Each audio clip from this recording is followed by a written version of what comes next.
Hello and welcome to the Tuesday Night Music Show. Yes. With, as always, superstar, producer, and engineer Howie Darkstar, the man in black, with the magic mics. Yes, indeed. Or the antique mics, anyway. The antiques, yeah. And we have our resident rock star, Pastor Jay Brennan from Swing in Temecula, California. In Temecula tonight, not in Vegas, unfortunately. No, I'm actually here in California. Slumming in Temecula tonight. Yeah, but I have a cool light show. Thank you, Howie. Yes, you do. You have become my star pupil. Yeah. Oh my gosh! I unveiled the mystery light today. That was interesting. Oh, you did? Cool. I did, yeah. I got to see that. The light we talked about a few weeks ago. Mm-hmm. Mm-hmm. Yeah, the mothership from View, which is my understanding, it's a private label from Guitar Center. This is their light. I got to look into this. And I think it's kind of neat. I did an unboxing video. I shot it before I did the teaser video like a month ago or whatever. By the way, I need to interrupt just for a second, Brian. Of course. I have an iPad in my hand right now, and thanks to Howie, you can see behind me, I have a light, but watch as the colors just change. And it's this. Me just doing, thank you, Howie. So as the conversation goes, if I need to change to, like a yellowish or a blue or a red, whatever it's needed, Brian, let me know, because Howie has taught me, much like the whole wax on, wax off thing, what I need to do. So I'll leave this over here on the side, but as we go, if I need to just, change things, just let me know. I will. Sorry to interrupt. It's okay. I'm used to it. Please go forward. Really? I don't remember what I was saying. It's not my MO. You were talking about that centerpiece light. Oh, I love that light, by the way. I think it's a really cool light. What happened was I get it was supposed to go live, like I was supposed to put that video up like right after the 1st of November, but there are distribution and shipping issues and supply chain issues.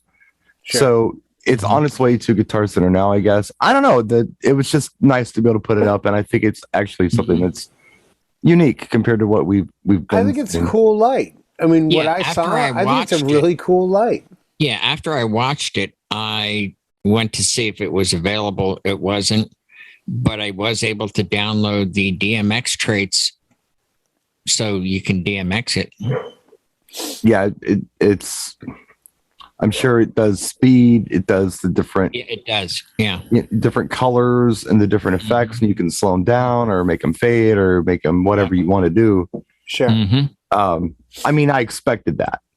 Yeah. And yeah, I mean, just in standalone is the only way I was, demoing it. And then later on, I don't know when, but sometime I'll put a video up that includes some footage from when Deb, our friend here, of our DJ pal, Deb came to a gig that I was doing. One of my last wedding I did. She asked me to bring the light. I did. And when she got there, she was plugging it in and shooting some video of it. I've saved it in the archives. So I'll put some video up of it at an event. And it's not like a super dark room or anything, but you can see it. I'll do more stuff on it. But I did that today. That was my day. And then I went shopping, and it was a bit of a mess, but it was an adventure at the same time. And had a nice hamburger with Blanca. So yeah, that was my day. Well, one of these days I'll finish my little project back here, which is records. I'm sorting records again. Because I bought myself for a while before it's sort. I stopped buying for a long time. I haven't bought anything for a long time, but I did place quite a Discogs order. So nice. I've got between 30 and 40 records on the way that I just. Oh my gosh. Yeah. That works. Well, the way I do Discogs, you'd appreciate it, Howie. I don't know if you've ever been on the site or not. Probably not. All media, they have everything. It doesn't matter what it is. It could be a cassette tape, it could be an 8-track, it could be a CD. They got all kinds of stuff. But users have stores.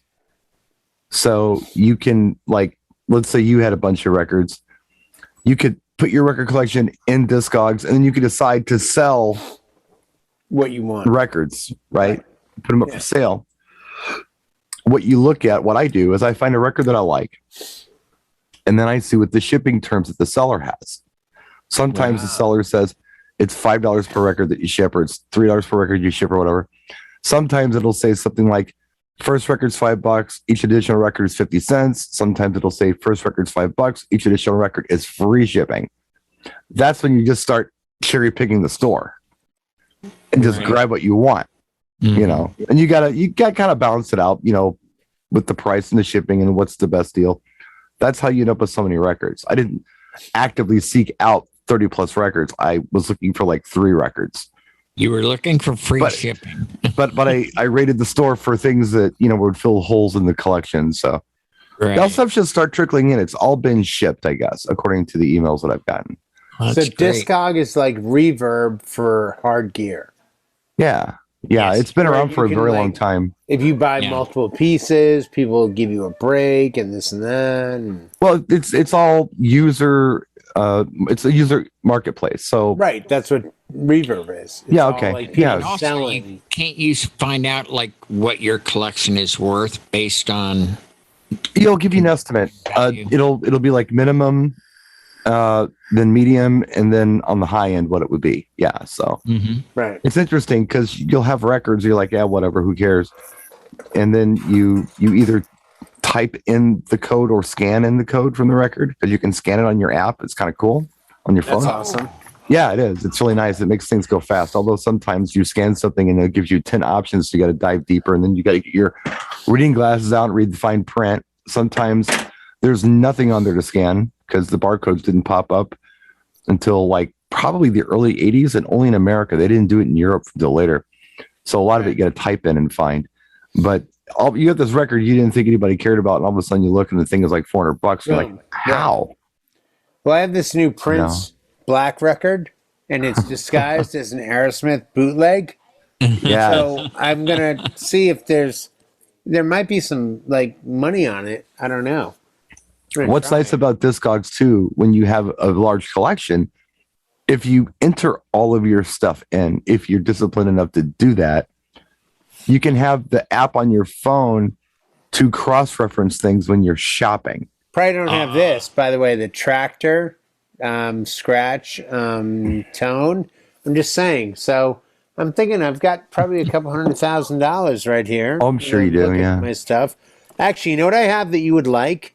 I'm actually going to show you something you would like. This is a 45, and this is the 12-inch. Mm-hmm. This is actually something that was made for us, and it's scratch samples. Yeah. Yeah. So when you put this on, like if you go to this, it's like like it's all set up, and it's called visual vinyl. Nice. Yeah. So I have a few of these. If you'd like one, Brian, I'd be happy to send you one. Well, thank you. I'd love to have one of those. Yeah, for the archive. I mean, it's worth. I think this is worth $400,000. Oh, I'm sure. But I would be happy to give you, just like here you go. Yeah, I would love it. Thank you. What I would do. That's we lost Howie. Howie got bored and walked away. Oh well, Howie quit because he realized Howie quit in protest because he didn't like the record you were showing. Different game now. I'm just saying. By the way, I have this thing. It's called the CD. I don't know if you guys are familiar with this. Oh, yeah. Compact disc. CD. Yeah, compact disc. I've heard of those. Yeah, they're. Oh, by the way, you might like this, Brian. Actually, I swear to God, you actually would like this. Oh, Howie's back. Look, yeah, this is I wanted 45. to show you guys the first record I bought when I was a teen. Oh, there you go. Oh, 78, Brian? What is that, Howie? A 78? 78. Yep, I figured. Actually, it's not a 78. It's an 80 RPM. They were having RPM wars back in the late 30s. Nice. I don't even know how I have this, but I have this Susie and the Banshees thing. And which one? Is it Sugar? I can't even tell. It's Kiss Them For Me. Yeah, that's what I figured But it was. like, how do I have this? Like a guy that's doing like cassette, CD, but I have it. It's Well, weird. perhaps it came in with Michelle's things. It could have. Susie was a hottie, huh? No, For a minute? No? no, not in my wheelhouse. No, I'm just She saying. was not a Well, blondie. she's not dark for you. I know where you're going with this, Brian. No, it's This no. is like I like the white girls. I'm just saying, like Yeah. you're more brown. You like white meat, huh? Yeah, that works for me. See, it's like white girl. Yeah, that works. Well, you know, Just saying.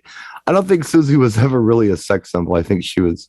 By the way, if you guys need stickers, I got like this whole thing, and I'm just saying, just reaching over here, So, a bunch of stuff. so I was wondering, what would you like to talk about tonight, Howie?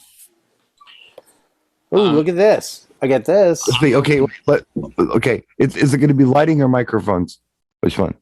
If you want to talk lighting, hey Howie, look what I can talk do. about anything. Hey What would Howie, you like look to what I talk can about? do. Ooh, you want blue? Well, it's your show. I'll Well, yeah, but yeah, and because it's my show, I can do whatever I want. So I'm Thank asking you, you what Howie. you want to talk about. Look, thank you, Howie. Look All what right. I'm doing.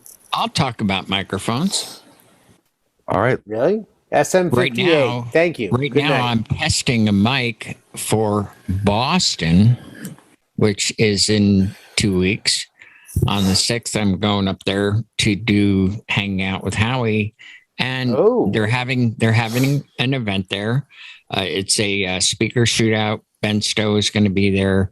It's Shaney's birthday bash as well. A whole bunch of people that we know that come in the chill room are going to be there. John's going to be there from Boston. Nice. He's going to be helping me out, and you guys will anchor the show from wherever you are. Right. So I'll definitely be here. I'll be here. So this mic here is one of my backup mics, and I'm testing that out because I'll need to have 2 mics to have the guests come in.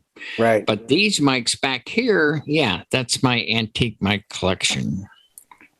And my prized possession, of course. Lori. I don't think we've ever really put this out in a show, but we did. Yeah, it was in one of your shows. You talked about it, or you were talking about it before your show, perhaps. It was before. Okay. This is a 1939 Electro Voice microphone with a carbon element, and there are 6 known in existence according to the old style forums. And I picked this up, cheap. I got it for $50 because it was one of those. Well, I have no way to test. I don't know. It was one of those sellers, and I knew just as a display piece, it was worth more than that. Mm-hmm. And so I rewired it because the copper turned green, and I tried it out and it didn't work. So I investigated further. Maybe I could buy an element. And an old timer, remember the days, the forums before we had, actual, Facebook and so forth. There were these printed forms, and an old timer comes in to the guy that wants to buy the element, and he goes, "You can't get the elements. They only made them for 2 years. But if you want to check it out, it needs phantom power." The light bulb went off after I rewired it. I plugged it in my mixer, hit phantom power, and it works. So right now, as far as I know, this is the only working Electro Voice Model 75 that works. That's so cool. It's Electro Voice. Yeah, and it's And Electro. we know those guys. It's just funny. Electro Voice, one of our sponsors. Right. How cool is that? Yeah. So I mean, it's stuff I don't know. I just can't get away from the music, or anything related to it. It's just in my blood. It's fun stuff. It's fun, Yeah, especially if you can Like you with the go. records, you got to have this. You're never going to play that at weddings, but you have to have it. You never know. I mean, I actually have grabbed things specifically to play at weddings if that were ever to come up. I've done that. In fact, what did I grab in this? And it was one of those things that was in the seller's library. Oh, what was it? It was something that I would never own for myself, but I figured, well, for a wedding, of course they're gonna want it. Oh boy, what was it? It'll lose me. Anyway, I've got two Lamond? copies of George Lamond. I've got two copies of the Cha Cha Slide back here. So I've got the line dance thing if I need to do that. There's a lot of stuff back there I could actually pull off a wedding with. And one thing I ordered was kind of fun. I didn't even know this is how it existed. And it just was in one of the seller's piles of things, and the price was very right. So I grabbed it. It's a 12-inch. One side's Outcast. The way you move, the other side is Hey Ya. So Nice. I'm like, that would come in handy. That's a good one. Yeah, that's totally. a really neat one. Totally. Sure. So I do have things like that. But it Barry, is fun. let me ask you something, because as we end 2021, we move into 2022. I'm actually going to be offering turntables because I have phase. Right. As you know, the phase thing. Because I can actually utilize that in my market in high temps and all this.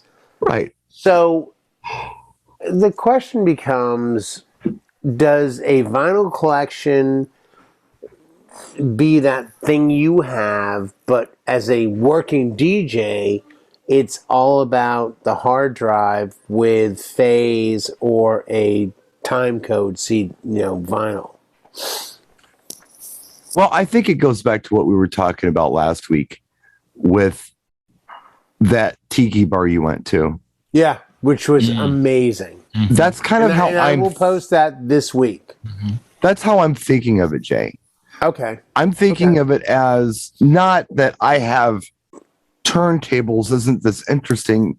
It's more like I've got this cherry pick library that it's not everything is in here, but there's some stuff here and we can play it and it'll be fun, but we're limited to what we have here. So we can't download it. We can't stream it. Right. It's either on the record or it's not. That doesn't mean there's no value in phase. It doesn't mean there's no value in Serato Scratch Vinyl or whatever you're using. I totally get it. I'm looking at it like that. I don't know that there's going to be anybody out there who wants this service. Somebody was asking for it and then COVID hit. Right. But I think it would be fun to be able to do it. And my collection, there are some things in there that as a connoisseur, I wouldn't need in the collection. But as a DJ, I'm thinking this could be useful to have in the collection. You know what? That brings up a good point. Let me ask you this. Do you see a point where you would go to a wedding, a gig, whatever it is, and bring just vinyl from your collection to play? Well, that's just what I was talking about. Yeah. Right, but that's what I'm asking. Do you see a point where you will say, let me grab these albums and I will go do this gig? Like the what is it, Beast Release? Release the Beat Or, by Breakwater. Yeah. yes, by Breakwater. I'd never heard the original. So when I'm at a bar and it's this thing's cranking, I'm like, it's unmistakably what, you know what it is when you hear it. Oh, no, I totally knew what it was. Yeah, but I was like, all of a sudden the guy starts singing. I'm like, okay, this to me is the same different. as, when you turn me on to Shapeshifter, Lola's theme with, oh God, Johnny. I just like to watch him snap his fingers. Who's the original? Johnny Taylor. Thank you. I had the first name.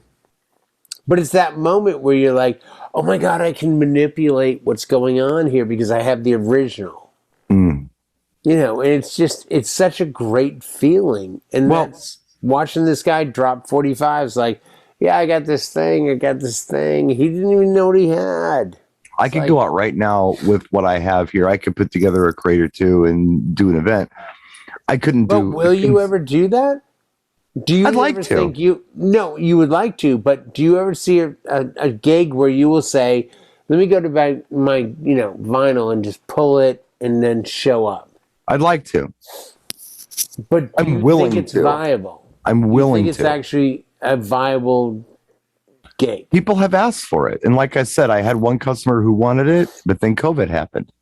They wanted exactly that. They wanted me to bring my stuff, and then they had some things. I think that would be amazing. They had some things they wanted to bring from their collection for me to play. I think it'd be fun. And I think it's interesting always interesting, no matter what you're doing, whether it be, anything artistic. I think it's great when you are forced to only work with what you have. You tend to get very creative and you tend to do some amazing things. Mm-hmm. Now, I'm thinking about hot rodders back in the days. They were kids. They didn't have a lot of money. They just worked what they had. I'm thinking about DJs in the South Bronx in the late 70s, early 80s, tapping into power lines to play in the park. Yeah. With the big Jamaican sound systems, and Grandmaster Flash literally just rewiring his mixing boards to do stuff like Q that you couldn't do before. There was no Q. He made that happen. And, necessity is the mother of invention. And when you are, and I've been there, man. I mean, back in the old days when we had records, you have this to work with. There's no way around it. There's nothing I can download. There's nothing I can plug in. This guy wants to hear something I don't have. What do I have here? How can I hype it up and play it and get away with it?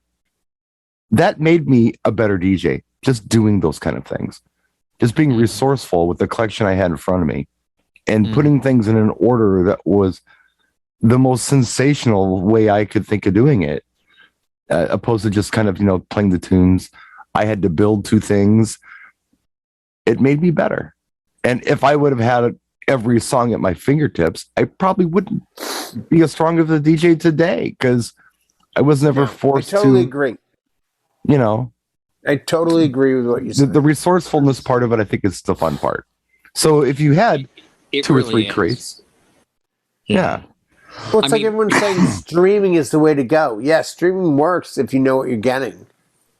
Like, if I gave you 300 million songs, if you don't know what to play next, it doesn't matter how much you have. Well, it could be streaming. It could just be a large library on a hard drive. It doesn't matter. But I mean, my point is, like, when people say, "Oh, I got streaming now with Tidal or Beatport or whatever," yeah, that works, but only if you know what to play. Yeah, the thing with don't come to me with this whole, I have access to millions of songs. Jay. Yeah, but if you don't know what to do, it doesn't matter. The thing with the crates is, you don't carry anything with you that you don't need, because those crates are heavy. And every crap record that you have in the crate, you can have a good record in place of that. You're limiting yourself to weight that your vehicle will actually sustain going down the road. So you trim the fat. You definitely get rid of things. You put things in there. It's almost like a hope chest. I hope I have the opportunity to play this, because it would be cool. We do it now. We have tracks we want to play, and sometimes we don't have the opportunity to play them, but those are in the crates. No, but we don't have some whack song in there that no one's going to want. But with weddings, it's different. It's not the same thing where you're like, oh, this will work, this will work, this will work. And then suddenly they're like, hey, do you have this? And you're like, yeah, I do, because I have a hard drive. It's not the same setup as vinyl. That's how it has become that. Because where I come from, way back, you were indeed limited. Now it's limitless, essentially. I mean, at least that's the perception of it. You should be able to go anywhere you want to go. Trick is to know how to go there. It's not a matter of having the resources or the music to do it. That's relatively easy to do now. The real trick, I think, is to actually know how to pull it off. I mean, you can go into the best mechanics workshop with all the tools there. You still don't know how to build the car. You got to have that skill. It's the same thing with music, but with the records, 100%. Is it practical? No, it is not practical. Is there a better way to do it? Yeah, of course. You can have a big hard drive. And how about this, Brian? You had brought up about, hey, having a group of, informal group of DJs together and saying, hey, here's the songs, make something with it. Can you imagine just picking blindly from your collection? Here, make something out of this. Whoa. Yeah. Well, you were here. I think you were here when I was working with Brian Kay, who is here and hiding in the shadows.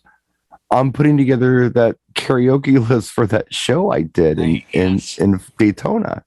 Yes. we didn't have a lot to choose from. Mm-hmm. But what we did was pick the best we felt would work for that event. Mm-hmm. And we only picked 50 songs. Right. It's a nice list. And we had a lot of performances, many more than expected, between 40 and 60 a day between band breaks. That's a lot. And you said there were only 2 songs were not sung, correct? I think I determined there were actually 3 because there was a Tool song nobody did. Mm-hmm. Then there was Jammin' by Bob Marley, and there was another one. I don't remember what the other one was. But yeah, the songs were sang over and over again. It's a list of 50 songs I never have to hear again. I think Brian would have but here's the thing about Brian K. Brian K. would bring you the Breaking Benjamin and those groups. Well, totally we had Breaking Benjamin on the list.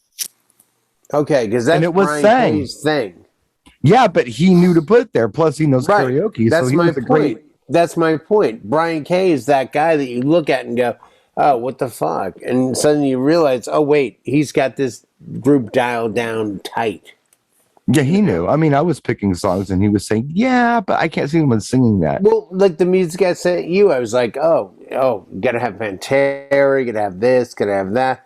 You may never played any of that, but had you played it, it still would have worked. That's the beauty of being a DJ. It's like, yeah, I didn't play any of the Pantera. Well, if you had, it would have totally worked.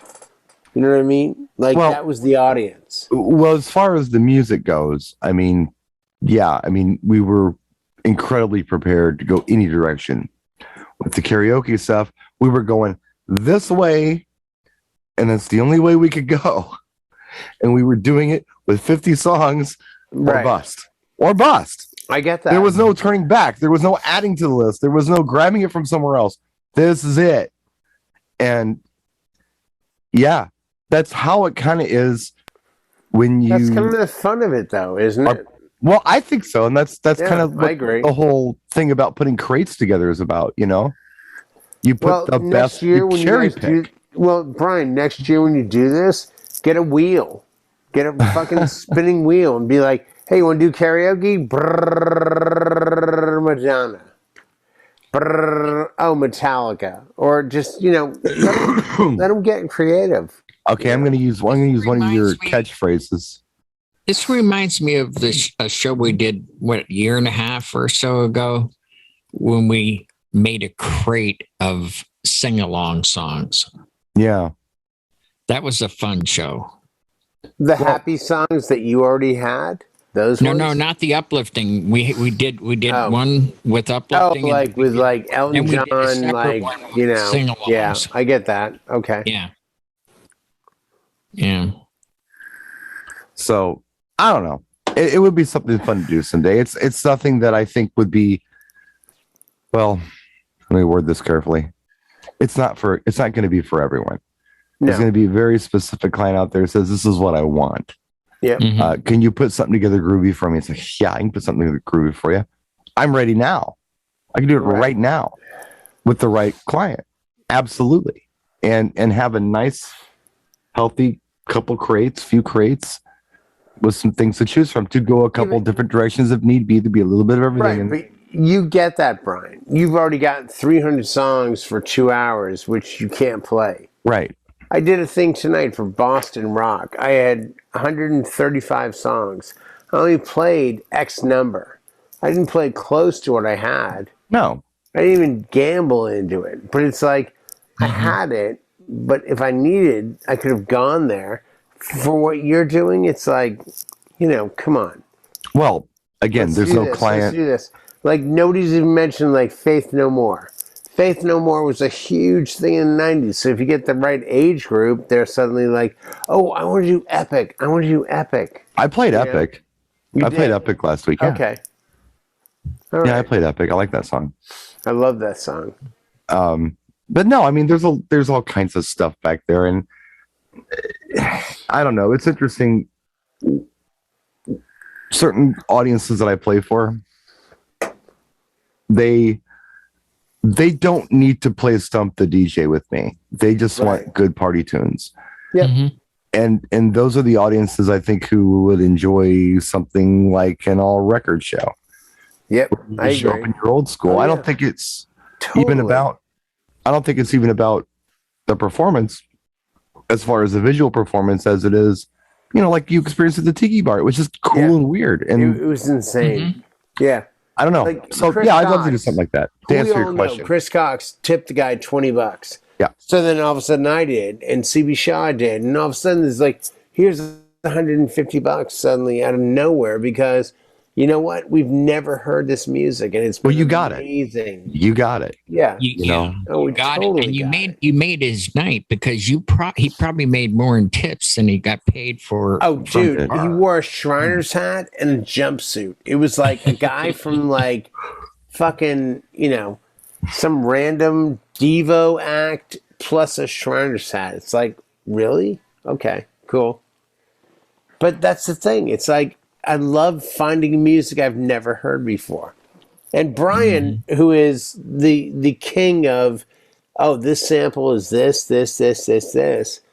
When I hear something and I go, Daft Punk, and suddenly a guy starts singing and I'm like, whoa, what the hell is this? And I grab my phone, like Shazam, Breakwater. I'm like, oh my God, what is this? And Well, Jay, I honestly thought, this is Brian's game. I always sample spot. I mean, I'm still excited when I hear something because I don't know what every sample is. No, you do, Brian. I don't. Don't lie. No, I don't. Which is my point because I'll hear stuff, especially on 54 radio, where it's like, whoa, wait a minute, that was Armin van Helden, or that was right Milo, or that was Junior Jack, or whatever. But you get excited like I do. You're like, oh my God, this is so exciting. This is something I don't know. Yeah, it's fun. I love that moment where you're like, I don't know this song. You've become a personal influencer.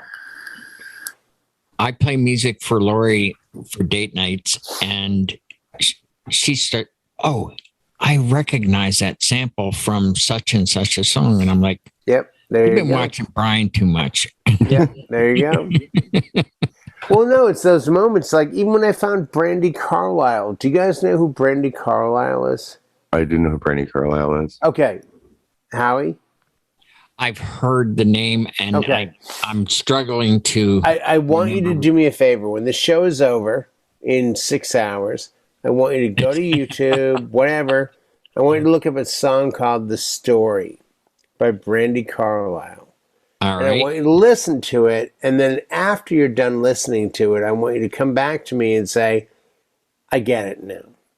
Because she is one of the many artists that we may or may not hear who is amazing and talented, and there's so much music we will never get, and it's so sad sometimes. Like, God damn, like, why do I not know this? Why am I not on board with this?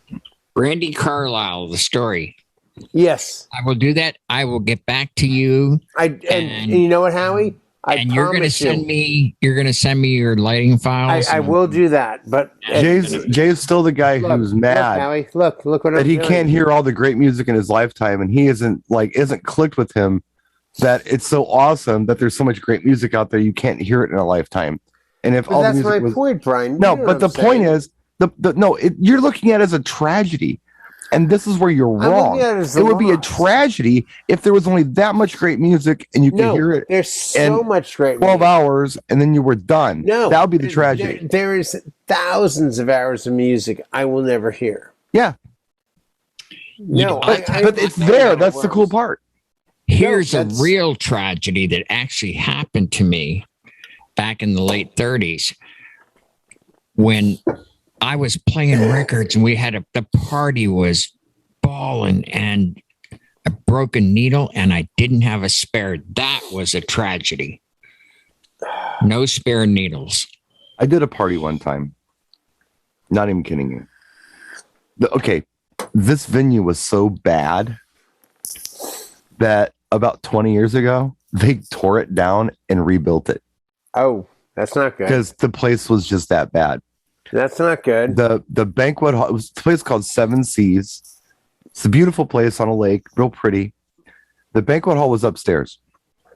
And being a building from probably the 1890s, the floor was a little spongy.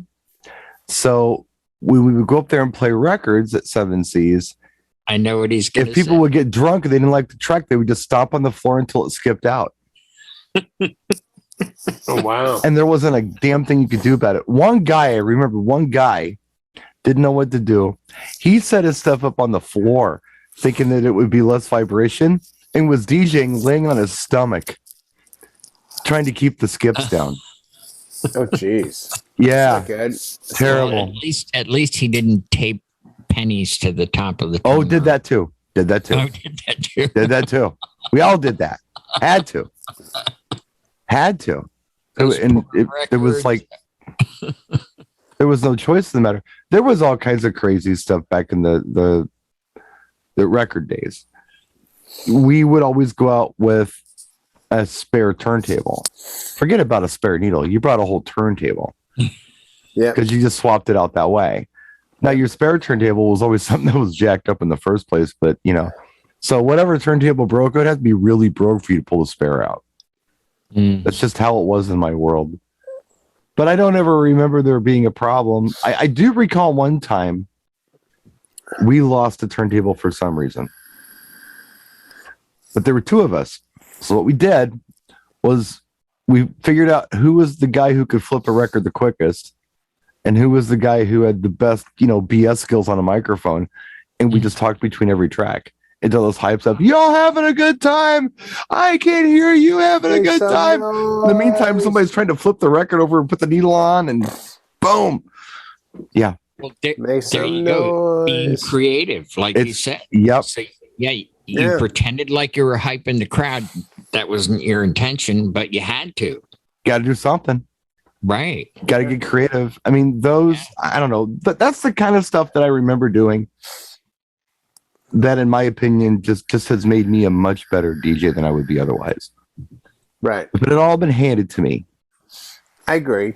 And everything was perfect. And I had all these tunes. I could have any song I wanted at any given time. What would really force me to, do anything? I don't know. It's just you hear about these people who just didn't have much and they were resourceful, and those are the people who were successful in business or whatever. I did go to swap meets every weekend to buy CDs because when I became a DJ, it was in a topless bar, and I had to have the music. And if I didn't have it, I had to argue my way through it. Like, I know you want to hear Biggie, but I'll tell you what, there's like 5 white guys in ties and suits around the bar. Why don't we do some Rolling Stones? No, I want Biggie. I'm like, just trust me. And then send the girl out, play some Rolling Stones for 2 songs. She come back and be like, oh my God, I made like $200. I'm like, great. And she either tip or not. And if she didn't, she was fucked. If she did, we were all good. Like, that was it. It came down to programming, even in that realm. And that's how I started. That was my first encounter with being a DJ. I remember, I'll be honest with everyone in this channel, the first time I had to go on stage and talk, I freaked out. I got froze, and the guy in the booth was like, hey, everybody, here we go. Here it is. DJ J is taking over. And I went out on stage like this, like, and he goes, I think what Jay means to say is, like, we've got a bunch of beautiful girls tonight and yada, yada, yada. I was like, I walked in, I was like, what the hell? I froze. He goes, you'll get over it. Like, welcome to reality. Like, this is how it works. You have to mix and talk and change and do this, and this. And it was a great way to intro myself into weddings. Because suddenly when I get to a wedding, I'm like, oh, there's no stress here. I don't have like a crackhead in the backstage and a like psycho in the front. Well, we have to be creative. Like Brian said, I remember, oh my gosh, this was 70s. and the music stopped. And I was like, what am I going to do? I immediately killed the lights and I started tapping on my mic like it was a heartbeat. Oh, there you go. Until I got the music back working. And then I slowly brought the volume up on the music and stopped tapping. They thought That's that was awesome. part of the show, but actually my music source had failed. When we were all going from records to CDs, I was trying to go out on my own, and I was working clubs, and they were even going CD. They were getting away from records, and I couldn't afford it. So I took a job at. Go ahead, Jay. Real quick, let me ask you. Why not? I'll give you two names: Larry Levan and David Mancuso. Okay. Did they program or mix? They programmed. Yeah. Right. Yeah. My point is, when we all thought, oh, I have to do this, the reality was the masters of it just played music in a way that kept the crowd just going nuts. Mm-hmm. And that's the realm that even now, I've been a DJ for going on 26, 27 years. I still look back on videos on YouTube of Mancuso and Larry Levan, and I go, man, how do I get this, like, release myself, release with Prince? Like, how do I do that? It's not black and white. It's always creative. It's always getting better. I'm just saying, because I know you're a huge Mancuso fan and a Larry Levan fan. So it's like, how do we take that realm of creativity and move it forward? Yeah, it was just the idea of it, that like, hey, why don't we rent a warehouse and we'll just play some music and I'll program it. And it worked. It was just conceptual. I mean, that's Yeah. I dig it from a conceptual point of view. I think it's interesting from a conceptual point of view. And that's what I think is cool. I mean, and it's just like anything else. If you think it's cool, chances are somebody else is going to think it's cool. So, if you look at what everyone else is doing, and, and right now it's in today's world, it's very much about the quick mix, the beat mix, those kind of things. And you think to yourself, how can I be different? Hey, right. This is different. This is very different. Mm-hmm. And you go with that, and I've modeled myself after this stuff. Some of it, well, I'll be fair. Some of it I wasn't even aware of, and I was still doing it. And then I discovered that someone else had done it this way and did it successfully. I'm like, hey, I'm doing what they're doing.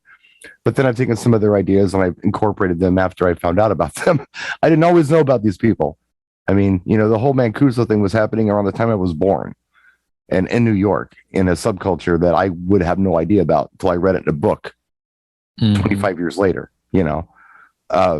So in all fairness, it wasn't always an influence, but turns out I was doing a lot of the same things they were doing. And he was just playing stuff he thought was cool. He was just playing stuff that he thought was weird and somebody might dig. And it would probably help that they were high, when they were listening to this trippy stuff he was throwing on. It's probably to his benefit, but yeah, I like that. I like not necessarily being the tastemaker, but being the one that predicts, hey, look, okay, you're into Boston. Chances are you're also going to like these other bands too that are kind of like Boston. Or you dig Jethro Tull. Maybe you'll dig this too. Progressive. Okay, have you tried? Yes. I like doing that. I feel like I have eventually Kraftwerk. Pardon? I said eventually Kraftwerk. Right. Well, sometimes. Well, I mean, as you go up the scale. Album. Yeah. Kraftwerk was a weird one because there was a time when there was electronic music and dance music were two very separate things. They were. What changed that was Giorgio Moroder and the stuff that he was doing with Donna Summer. Stuff like Love to Love You Baby, but more so I Feel Love was the big game changer on there. That's when R&B dance music 4/4 time met electronic, and Yeah. here we are today where Yeah. everything is that. Everything. Hip hop is Yeah. that. Yep. You know, 100%. dance music is that. Even a lot of rock is that. You know, it's that metronome thing happening, and it's got a dance beat if it's 4/4 time. So yeah, sometimes Kraftwerk, sometimes not Kraftwerk, because it was just bleeps and goofy weird stuff. It sounded like you were on the commanding deck of the Starship Enterprise. I mean, was it really music? I guess on an abstract weirdo way, but it wasn't really something you would dance to. It was just wasn't that melodic. Yeah, it was just weird sounding. Yeah, getting back to Jay's comment about Kraftwerk, I remember when that came out. What was that? Fawn on the Autobahn. I can't remember the name of that. Yeah, Autobahn. Autobahn. Okay. When that came out, the classic rock crowd that I was playing to, they loved that. Yeah. The rockers loved that. Yeah. They wouldn't dance to it, but they loved it. Right. Yeah. Right. It's weird. 100%. Yeah. It was just something they were like, oh, what's it? Oh, I like this, you know? Yeah. Oh, yeah. Yeah. I mean, there was so much music back then that was like that you wouldn't necessarily dance to, but you would just listen to because it was fun to listen to. Right. Now it's almost so formulated that it has to be this length. It has to have these particular characteristics about it for it to be marketable. It's not creative now, Different. Brian. Let's be honest. It's not creative. Sometimes it is, sometimes it isn't. You can be creative within parameters. I would argue it's not. Of course you would. You're being pessimistic tonight. Well, the alcohol doesn't help you. Well, because when you come down to songs that are like the same format, and it's like this, like, no. Like, do something a little bit different. I think it's fun to do something different. Peace I think Division, it's fun to set yourself Club apart. Therapy. Sure. If you've never heard it, trust me. Club Therapy by Peace Division. You will walk away listening to that song on YouTube or anywhere else and go, oh my God, I get it. Because it's just about, I just want to have a beat. I just want to hear some music. You know, the Cardi B, the AMAs the other night was sweaty and Cardi B and this and that. It's like, really? This is not Madonna. This is not Duran Duran. This is not anything that's going to be substantial. Sorry. I'm telling you, man. I've said it before and I'll say it again. If you want that to go away, stop complaining about it and just embrace it. It'll go away like that. Yeah. Yeah. Okay. Well, I love Cardi as soon B, as the old gone. people are down with it, it changes. That's just what it is. There's a reason saggy pants are still a thing 30 years later, because it still pisses off the squares. Please. When the squares embrace saggy pants, it'll go away. I promise you that. I'm a 23-year-old man, Brian, who does not understand the saggy pants at all. Yeah, I know. All right, I might be a late 50s man who doesn't understand that, but I'm just saying, regardless. Come on, what the hell? Pull your goddamn pants up. Well, Jay, get off my lawn. It's a put on. It started with people wanting to have street cred, because when you went to prison, I think it started with wanting to have have sex in prison. Howie. No. The pants they only had one size thing, and the pants would sag on these guys, and they came out, and it's like, yeah, walking around, it's like, yeah, I've been to jail. I got street cred because my. Or I stole it off the rack and didn't check the size first. It was all that kind of dumb stuff. Yeah. We had a lot of that. Go get a couple of eggs, home fries, some scrapple, some toast, get a paper, coffee, and just shut the F up. What the hell are you talking about? I went there, Brian. Brian's like, wait, what? I'm actually surprised, though, Brian. It's almost 50 minutes now, and he hasn't talked about money yet. Nope. Not gonna doesn't mention money. Not gonna. He has other things to complain about tonight. Because I got the iPad, Howie. Check it out. Oh, look at this. Thank you, Howie. Look at this. The lights behind me and right there. And I think quitting while we're ahead is probably. Oh, wait. Going why. red? Wait, I'm going to go over here. Blue. Yellow. So maybe Green. we'll have a conversation about Jay showing up to work sober for next week. Maybe we'll have Wait, that what? I don't know. Sounds good. It could happen. It could happen. Hey, But this in the is not a meantime- real gig. Thank you so much for tuning in. Tune in next week when Howie said. Hold on. Hello. Izzy? What's up? What did John Young say? No? Okay. Well, No. tell him Absolutely not. $400,000 a show. Thank you. Bye. We'll see you next time. I Good hope night, so. all.